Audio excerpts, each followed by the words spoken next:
Thanks for staying with us on Across Louisiana here in the capital city. We are very pleased to welcome Mina Estrada, and she's with the Manship Theater, and she does something very unique. She gets the education about the arts out into the young people in our community. How are you? I'm great. How are you doing today? Must be a fun job, huh? It's a fantastic job, yes. I've been working with the Manship for a little over a year now, and our programming, we try to get as much programming into the community as possible, but one of our main focuses has been with the EBR schools. We have a partnership directly with EBR schools to take local professional teaching artists and take them into the schools to give students really exciting, rich, arts integrated lessons.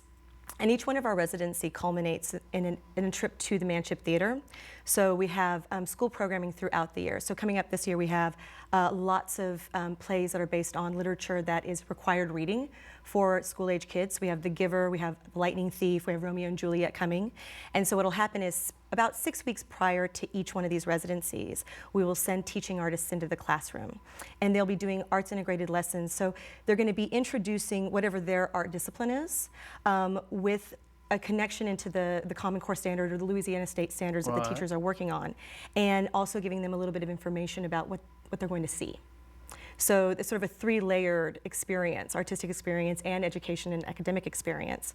And then at the end of all of that, they'll take a field trip down to the Manship Theater to see a live performance. And if they've already done Romeo and Juliet and taken the AR test on it and everything, they're very excited to come and see what is going on. Huh? I mean, and we're hoping to set it up that it's a part of the learning experience prior to them having to do any testing on it, or like that it is a part of the educational process, so that it's additional information for them.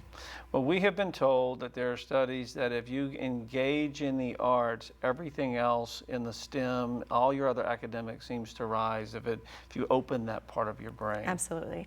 I mean, that's why we see a lot of STEM programming that's moving towards STEAM programming. So introducing the arts back into the educational process. And really it's because creative process is the means to critical thinking.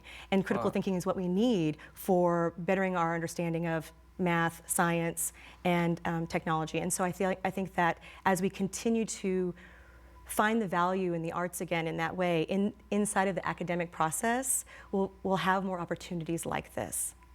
And I suspect you have some folks that would never have any culture exposed to them in their daily lives, so they've seen some of this stuff for the first time. That's one of my favorite parts. So I truly enjoy that. You know, we are bringing arts into the schools and we're connecting it with the academic work that's happening in there. But at the same time, I feel like what a joy it is to have these young people who've never been in the Manship, their families have never been to the Manship, maybe they've never even seen a play or a dance performance anywhere.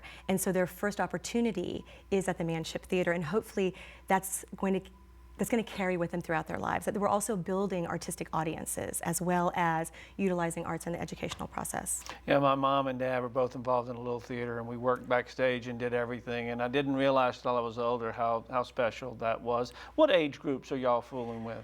We've been working with first grade through middle school. Up until now, we're adding a high school this year. And so primarily, I mean, we're stretching through the whole education system. Okay. Your contact info, if someone wants to know more about this, or a teacher says, hey, I want to make sure I'm included, how do they get a hold of you? So they can find us at, they can go straight to the website, manshiptheater.org. My email address is mestrada@manshiptheater.org. Okay, well, we appreciate you very much coming on. Looks like you're very excited and found something you love doing. Love doing it.